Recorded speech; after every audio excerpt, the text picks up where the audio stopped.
উথালি পাথালি মনে আলতা কোণে নতুন বিয়ের ফুল ফুটিছে। আশ্বিন ফাগুন মাসে পরান ঘাসে নতুন বিয়ের ফুল ফুটিছে। উথালি পাথালি মনে আলতা কোণে নতুন বিয়ের ফুল ফুটিছে। হেই হো পিয়ালি রে, হেই হো দুলালি রে, হেই হো পিয়ালি রে, হেই হো দুলালি রে। আশ্বিন ফাগুন মাসে পরান ঘাসে নতুন বিয়ের ফুল ফুটিছে। উথালি পাথালি মনে আলতা কোণে নতুন বিয়ের ফুল ফুটিছে। ইনি বিনি টাপাটিনি টানা টুনি টাসা, সাহেব বাবুর বউ এসে দেখতে ভারী খাসা। উলো কুটি ধুলো কুটি গৌরী হেন ঝি, তোর কপালে বুড়া বর করবো আমি কি। এবারেও 2025-এ আয়োজিত শান্তিনিকেতন সাংস্কৃতিক অনুষ্ঠান ভরা পৌষ মেলা।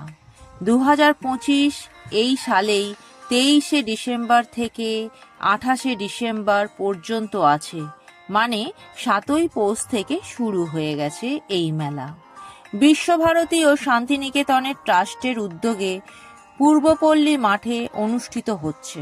তবে বলি, শ্রীগুরু রবীন্দ্রনাথ ঠাকুরের স্মৃতি বিজড়িত শান্তিনিকেতন এই পৌষ মেলাতে ওখানকার সংগ্রহশালা, কাঁচের বাড়ি, আম্রকুঞ্জ, প্রার্থনা সভা, উদয়ন, পুনশ্চ, বিশ্বভারতী এই সময় বন্ধ থাকে। কিন্তু পৌষ মেলা উপভোগ করে আরও কিছু আশেপাশে দর্শনীয় স্থান ঘুরে নিতে পারেন শীতের আলতো আলতো রোদের পরশে। শান্তিনিকেতন থেকে 10 কিলোমিটার দূরে মা কঙ্কালীতলা 51 পীঠের মধ্যে একটি সতীপীঠ আছে, যা দেখার মতন।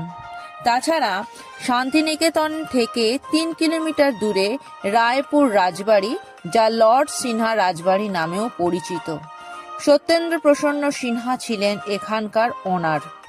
এখানকার 1984 সালে খান্ডাহার মুভি বাই মৃণাল সেন ও ভূতের ভবিষ্যৎ বাই অনিক দত্ত 2012 সালে রিলিজ হয়। সেটার শুটিং এখানেই হয়েছিল। আর আছে সুরুল রাজবাড়ি, সেখানে রানী রাসমণি ধারাবাহিকের শুটিং হয়েছিল। এছাড়া আছে সৃজনী শিল্পগ্রাম, ভারতের বিভিন্ন রাজ্যর কলা প্রদর্শনী ও কারুকার্য প্রদর্শিত হয়ে রয়েছে, যা মানুষের মন কাড়বেই।